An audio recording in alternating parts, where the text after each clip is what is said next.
Definitivamente un tema que ha generado muchísimas reacciones. Ahora la Procuraduría General de la República analizó el proyecto de ley que obliga a los reos a trabajar y encontró serios errores que lo podrían hacer inconstitucional. Fabián Mesa, usted nos informa en vivo. Adelante. Roberto, efectivamente, recordemos que el proyecto de ley fue planteado en esta legislatura por parte de Nueva República y lo que pretende es el deber de oficio de los privados de libertad. ¿Qué significa eso? Bueno, que una persona que está sentenciada tiene el deber de desempeñar un oficio, un trabajo, una profesión, formación o capacitación. Así lo establece el reglamento que los diputados propusieron para que se den las modificaciones en el ordenamiento jurídico para que esto se aplique. El dinero que obtiene un privado de libertad, ¿cómo es que se va a repartir? Bueno, pongamos un ejemplo muy sencillo. Si un privado de libertad, si un preso obtiene en un mes 100,000 colones, 30,000 de esos 100,000 colones va a ser para el pago de multas, indemnizaciones o si tiene pensión alimentaria. El 40% es como un pago de contribución al Estado para mantenerlo como privado de libertad en la cárcel y el 30% restante ya van a ser, digamos, para su bolsillo, recursos propios para el preso o también para su familia. Sin embargo, la Procuraduría General de la República indicó al consultarle sobre este proyecto de ley que podría tener roces con la Constitución, y voy a pedirle a mis compañeros que veamos la siguiente pantalla para dejar claro qué fue lo que indicó la Procuraduría o el Procurador Penal que se le consultó este proyecto de ley. Ellos indican que podría generar eventuales tensiones con los principios de proporcionalidad, razonabilidad y legalidad penal, podría debilitar el modelo de ejecución progresiva de la pena y agravar el problema de hacinamiento carcelario y que presenta riesgos de insuficiencia económica y desplazamiento indebido de obligaciones estatales. Es decir, ellos indican que en lo que tiene que ver con proporcionalidad, razonabilidad y legalidad, que podría reñir con lo que dice la Constitución política. Y bueno, evidentemente en los riesgos de insuficiencia económica es que el Estado no tiene los recursos para poner a trabajar dentro del sistema penitenciario a las personas que estarían sentenciadas. Esto también nos lo explicó don Ewald Acuña, el ex juez superior penal, experto evidentemente en derecho penal, para pues tener el contexto del punto de vista de un experto de por qué es que la Procuraduría se opone en esa consulta que le hacen los diputados a que se apruebe este proyecto de ley. Vamos a verlo a continuación.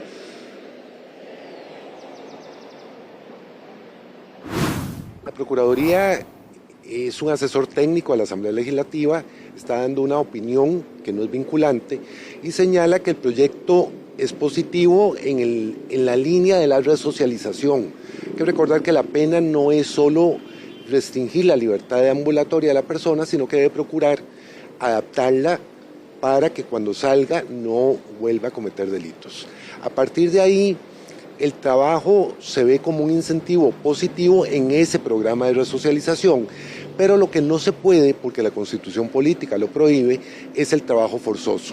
Es decir, que la persona sí o sí tenga que trabajar. La Procuraduría reconoce que efectivamente las personas pueden optar y probablemente mayoritariamente optarán por trabajar, pero el sistema penitenciario no tiene capacidad para ponerlos a todos a laborar y eso requiere de una corrección dentro del sistema penitenciario. Y por último, el tema económico es quién va a sufragar o pagar el trabajo realizado por los privados de libertad. ¿Cuál es el problema que existe con este proyecto de ley? Que por un lado los expertos y la Procuraduría indican que existen esos roces constitucionales, que existen esos problemas legales, que el sistema penitenciario no está preparado para poner a trabajar a los reos, que existen incluso mandatos de cartas que ha firmado el Estado costarricense a favor de los derechos humanos que irían en detrimento de los privados de libertad. Sin embargo, por otro lado, hoy salimos a hablar con la gente, con los ciudadanos, con los costarricenses, y los que quisieron hablarnos en cámaras y los que no quisieron hablarnos en cámaras están totalmente de acuerdo con que las personas que son condenadas, con que las personas que están privadas de su libertad por los delitos que cometen, trabajen. Para ellos eso es fundamental, porque no puede ser, nos dice la mayoría de los costarricenses, bueno, les voy a ser honesto, el 100% de las personas con las que conversamos hoy dicen que es vital que una persona no esté, ellos dicen así,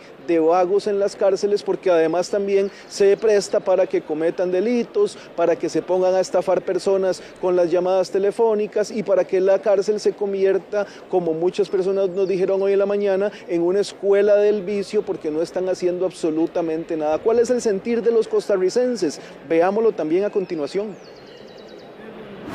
Claro que sí, claro, más de un vagabundo está ahí tirándoselo a rico y no, así no es. Tienen que hacer algo por el país también. Ahora, la Procuraduría dice que un proyecto de ley que hay para que los presos trabajen es inconstitucional y está dando un visto negativo. ¿Qué le parece que se dé esto? Tiene que haber un cambio, definitivamente. Ha de haber un cambio. Ahí de los diputados o a quienes corresponda tienen que luchar por un cambio para que estos reos laboren, trabajen y hagan algo productivo. Se les da cuidado, se les da alimento y se les da ciertos beneficios de salud. Por lo tanto, no es posible que ellos estén recibiendo todo eso sin pagar ningún tipo de condena. Ciertamente es algo que tienen que analizar y en realidad la consulta debería ser a la Corte Interamericana de Derechos Humanos, que es a la que pertenecemos.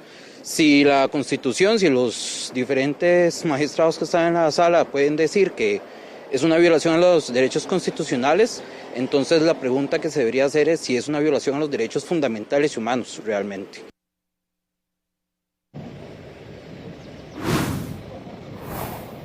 Fabián, bueno, hay muchísimos comentarios en redes sociales. Nelson dicen que trabajen de gratis.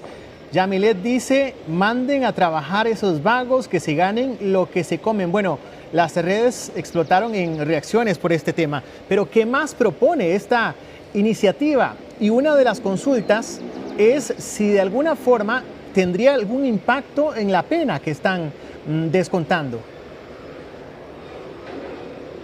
Roberto, aquí tenemos en el teléfono celular precisamente el proyecto de ley. El proyecto propone el deber de trabajar, de ocuparse dentro de las cárceles. Sin embargo, la retribución económica se va a distribuir como lo indicábamos anteriormente. Y también algo importante es que dentro del proyecto de ley no hay ningún artículo que indique que si trabajan se les van a descontar días de multa o días de cárcel. Esto es prácticamente lo que indica el proyecto de ley. Lo que pasa es que se necesita una articulación con el Ministerio de Justicia y también algo importante, la articulación con el Ministerio de Justicia es para ver a dónde van a ponerlos a trabajar, en qué los van a poner a trabajar y que todos puedan trabajar, porque si no se genera una discriminación con algunos que puedan trabajar y otros que no puedan trabajar. Y algo fundamental también es que no puede ser exigido. ¿Por qué? Porque nosotros como Estado hemos firmado una gran cantidad de compromisos a favor de los derechos humanos y no se le puede obligar a trabajos forzados a las personas que se encuentran en prisión. Entonces, lo que está indicando la Procuraduría es que esos errores hay que afinarlos bien. No el proyecto queda completamente desechado por lo que dice la Procuraduría, sino que los diputados pueden afinar bien el proyecto para que se cumpla con la normativa vigente y para que el sentir popular, que es que las personas que están en la cárcel trabajan, también se pueda cumplir. Vamos a ver en qué termina esto. Fabián, muchísimas gracias por este reporte.